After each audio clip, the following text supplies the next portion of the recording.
শতাব্দী Bengali কিচেনের সমস্ত বন্ধুদের স্বাগত জানিয়ে আজকের রান্না শুরু করছি। আজকে বানাবো নরম তুলতুলে তালের বড়া।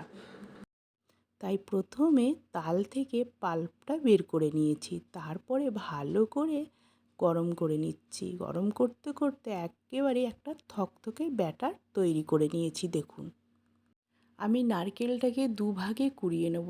একটা মিক্সারে দিয়ে দিয়েছি, পেছনের ওই কালো অংশটা বাদ দিয়ে। আর একটা আমি নারকেলটা হাত দিয়ে কুড়িয়ে নিয়েছি। এটা হচ্ছে নারকেলটা আমি যেটা মিক্সারে দিয়ে বেটেছিলাম, আর এটা হচ্ছে কোড়ানো নারকেল। আপনারা যদি কোড়াতে না চান তাহলে কিন্তু সমস্তটা মিক্সারে বেটে নিতে পারেন। এখানে আমি নিয়ে নিলাম 1 বাটি চিনি। ওই একই বাটিরই মাপে নিয়ে নেব 1 বাটি সুজি, আর 1 বাটি ময়দা, আর 1 বাটি নারকেলের কোড়া। আপনাদের যেটা সুবিধা হবে আপনারা সেইভাবেই নারকেলটা কুড়িয়ে নেবেন। আমি এখানে 2 রকম প্রসেস করে দেখিয়ে দিলাম, কোনোটাই কিন্তু অসুবিধা হবে না।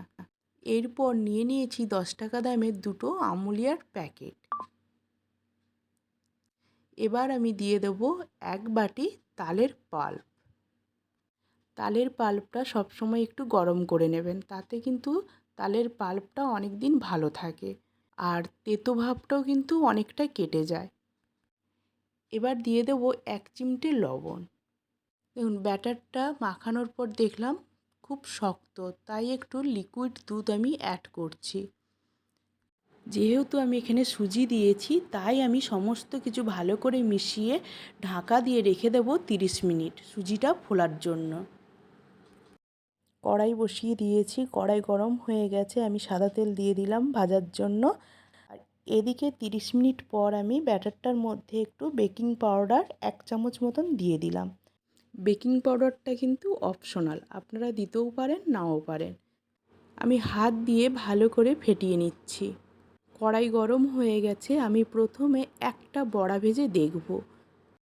তেল যখন গরম হয়ে যাবে তখন কিন্তু উনুনের আঁচটা মিডিয়াম টু লোতে রেখে সমস্ত বড়াগুলো ভেজে নেবেন। এখন কিন্তু আমি একেবারেই লোতে রেখেছি। তো প্রথমে আমি একটা বড়া ভেজে দেখব, যদি কড়াইয়ের মধ্যে লেগে যায় তাহলে কিন্তু আমার ব্যাটারটা রেডি না। তো আমি প্রথমে একটা দিয়ে দেখলাম, খুব সুন্দরভাবে কড়াই থেকে উঠে গেল।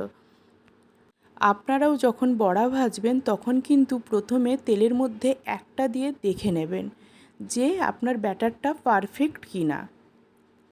ব্যাটারটা একেবারেই পাতলা করা যাবে না, আবার খুব একটা শক্তও করা যাবে না। দেখুন, আমি আস্তে আস্তে নিয়ে উঠিয়ে দেখাচ্ছি আর কিভাবে ছোট ছোট বড়াগুলো ছাড়ছি। তেলের মধ্যে ছাড়ার সাথে সাথে সমস্ত বড়াগুলো কিন্তু নিজে থেকেই উঠে যাচ্ছে। দেখুন, সহজেই তালের পাল্প বের করানোর একটি ভিডিও আমি আমার চ্যানেলে আপলোড করেছি, আপনারা চাইলে কিন্তু দেখতে পারেন। তাল থেকে যে পাল্পটা বের করবেন সেটা সবসময় কিন্তু ভালো করে গরম করে নেবেন, তাতে করে কি হয়, তালের যে একটু তেতো ভাব সেটা কিন্তু কেটে যায়।